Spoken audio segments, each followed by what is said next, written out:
Дон Жуан по-татарски уже скоро на уфимской сцене. Столица республики готовится принять с гастролями артистов татарского театра имени Галиаскара Камала. По этому случаю сегодня в стенах Башдрамтеатра состоялась пресс-конференция, посвященная предстоящим театральным вечерам.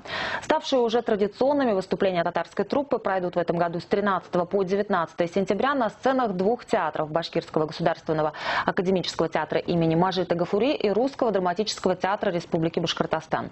В новом сезоне артисты из Татарстана покажут в Уфе 9 премьерных постановок, а также знаменитую пьесу Карима Тинчурина «Голубая шаль». Произведение стало уже классикой. Этот спектакль ставят уже десятки лет, но зрительский интерес к ней не ослабевает. Куда бы мы ни ехали, мы стараемся привести этот спектакль «Голубая шаль». Вот. Мы уже были в Уфе с этим спектаклем, но по большой просьбе зрителей, несмотря на то, что там занята вся труппа, это значит 60 с лишним человек плюс обслуга, это где-то 100 с лишним человек работают на этот спектакль.